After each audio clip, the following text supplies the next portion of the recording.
विश्व के सभी मानवों को वैद्य गुरुदेव मिश्र का नमस्ते।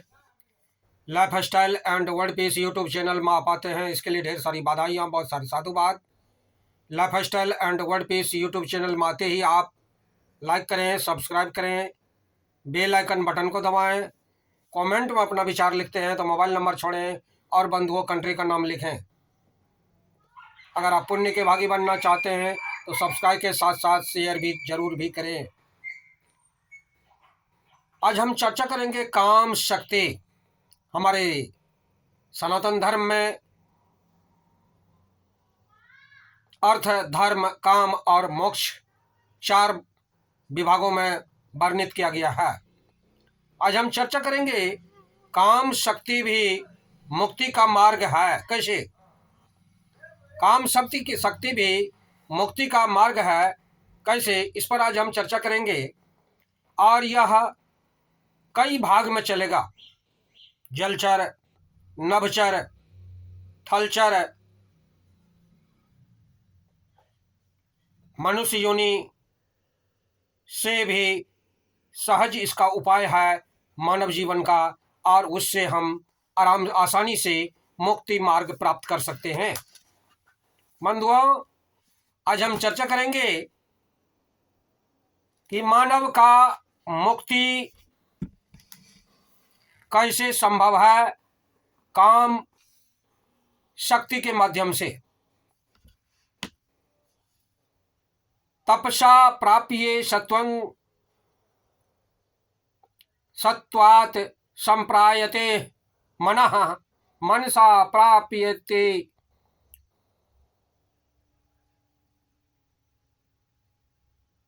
हृदयात्मा आत्म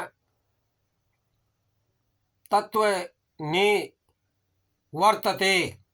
संसार में मनुष्य को आत्मज्ञान हो जाए तो यह निश्चित रूप से अज्ञान के अंधकार से बाहर एक ऐसे संसार में प्रवेश करेंगे जहां जागृति होगी, संयम होगा और जीवन सफल होने का कर्म क्षेत्र भी मानव जीवन में प्राप्त होगा।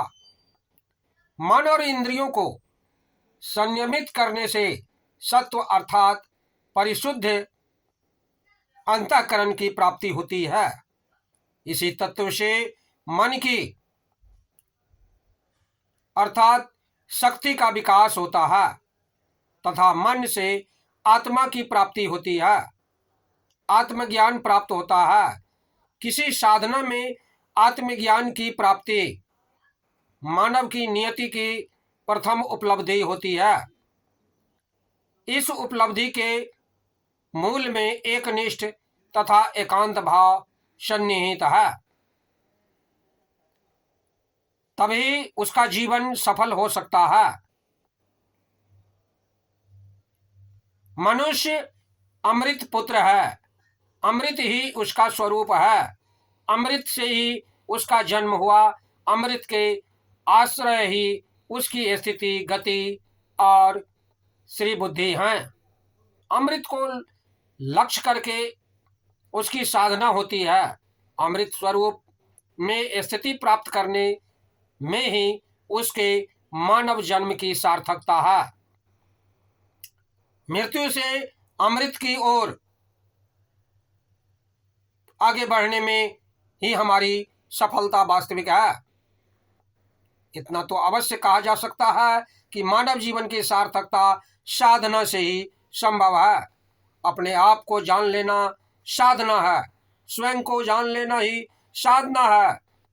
उपनिषद ग्रंथों में को हम अर्थात जो आप समझ रहे हैं वह हम नहीं हैं। हमारा शरीर भी अपना नहीं है, ये किराए का घर है।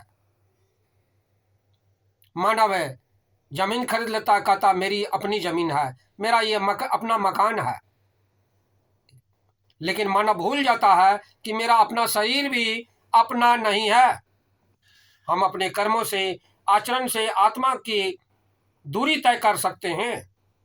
हम कितने सामर्थ्यवान हैं इसका अंदाजा हमें ही नहीं होता। कबीर ने तो स्पष्ट कहा है, तेरा साईं तुझ में। जिस दिन हम यह समझदारी हमारे अंदर में आ जाती है, उस दिन हमारा कल्याण प्रारंभ होना शुरू हो जाती है, प्रारंभ हो जाती है। उसी दिन मानव के मनुष्य साधक की श्रेणी में आने लगते हैं। सब कुछ सह जाने की क्षमता उसमें आ जाती है। हमारे पूर्वज में ऋषि मुनियों ने विभिन्न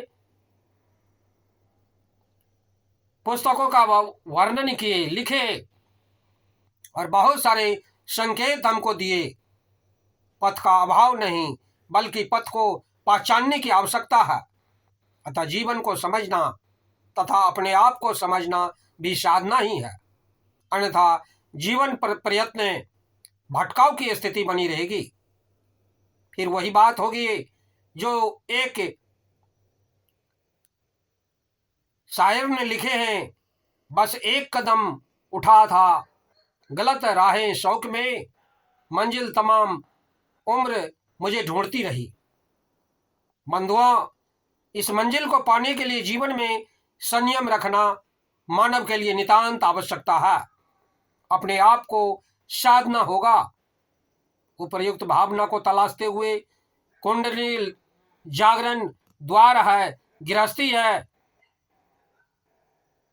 जो मानव के लिए साधना सुगम बन जाता है। मानव जब घर गृहस्थी में बंध जाता है, तब इस समूह से निकलना आसान नहीं होता।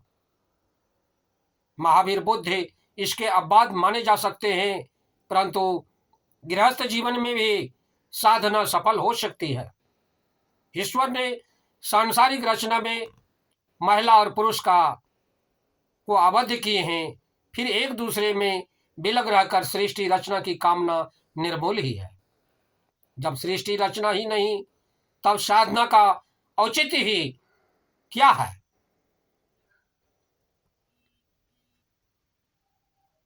इस प्रकार हम देखते हैं कि नारी जीवन के आंचल में जीवन, उसके आंचल में सुधा, वृष्टि और प्रेम प्यार में पली सृष्टि। नारी पराशक्ति की मूर्ति है। इस सत्ता को अस्वीकृत तो नहीं किया जा सकता। कबीर के मत में नारी महाविकार ही क्यों न हो, मैं समझता हूं नारी की सार्थकता समाज सापेक्ष है। उसे कहीं भी पुरुष से अलग रख कर नहीं देखा जा सकता। फिर धर्म कर्म से सदा रागिनी रहने वाली नारी को साधना से विलग रखकर अपने अस्तित्व की तलाश करना कहां तक युक्ति संगत है?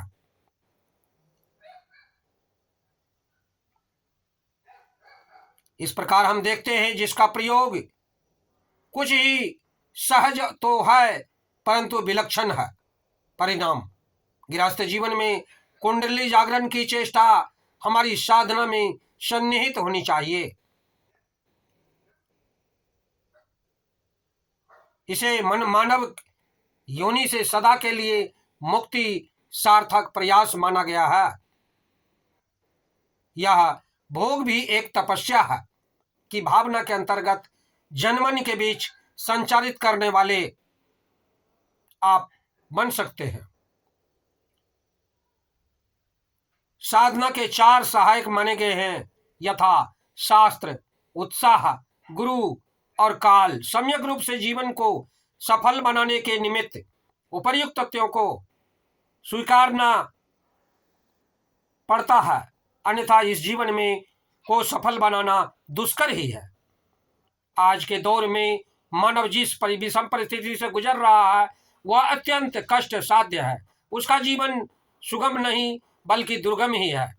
इस स्थिति में गृहस्थ जीवन में साधना के कुछ पल उन्हें संतोष और शांति प्रदान कर सकता है। जिसने गृहस्थ जीवन को सुगमता से व्यतीत कर लिया, उसका जीवन सफल हो जाता है। उस साधना के मूल में कुंडली जागरण की महत्ता तो ईश्वर की प्राप्ति के बराबर होती है। काम भावना जीवन का आधारभूत तत्व है। महान हमारे मनोचिकित्सक फ्राइड ने मानव के में काम भावना की उत्पत्ति बचपन से ही माना है। जब बच्चा अपने पैर और हाथ का अंगूठा चूसने लगता है, अर्थात मनुष्य इस भावना से विलग रहना करना यथा संभव नहीं है, परंतु जो साधक उस भावना को अपने अंतर मन से निरस्त कर देते हैं वह बिरले ही होते हैं। मैं समझता हूँ संसार के सभी लोग अज्ञानता की अवस्था में हैं, काम भावना से प्रेरित रहे हैं। यदि फ्राइड के सिद्धांत को माना जाए तो यह मन के गत्यात्मक पहलू के अंतर्गत ईड की महिमा का दृढ़ दर्शन सभी ने किया है। साधक अपनी चेतना अवस्था में भले संयमित रहे, लेकिन यौन भावना को कभी न कभी किसी न किसी रूप में भोगता अवश्य है। इस आधार पर यह कहा जा सकता है कि साधक पहले इन संसार में भोगता है, फिर वह भागता है। प्राचीन समय में दक्षिण एवं मध्य भारत के मंदिरों की बाह्य दीवारों पर अगर काम भावना से प्रेरित मूर्तियों का उत्कीर्ण किया जाता था। कोणार्क और खजुराहो इसके ज्वलंत उदाहरण हैं। आखिर इसका क्या अभिप्राय? जनसामान्य के मन में इस प्रकार के प्रश्न उठते रहते हैं। मैं समझता हूँ इन मूर्तियों के माध्यम से यहाँ जीवन की व्याख्या प्रस्तुत हुई है। बचपन, युवा, वृद्धावस्था को रूपायित करने वाली इन मूर्तियों में जीवन की आश्रय व्यवस्था के साथ कला साधना की सृजनात्मकता भी देखी जा सकती है। संयमी लोग उस मंदिर में प्रवेश के अधिकारी हो सकते हैं। यह भी एक प्रतीक के रूप में अंकित है। युवा अवस्था में गृहस्थ धर्म को मूर्तियों माध्यम से दिखाया गया है। काम भावना से प्रेरित भारतीय संस्कृति में कामदेव की पूजा चैत्र शुक्ल द्वादशी को इस व्रत का अनुष्ठान, काम महोत्सव चैत्र शुक्ल चतुर्दशी को इस व्रत का विधान आदि भारतीय संस्कृति में विद्यमान है।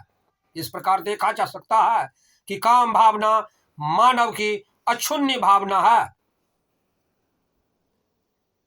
इस प्रकार हम देखते हैं कि मानव जीवन के लिए मुक्ति का मार्ग भी काम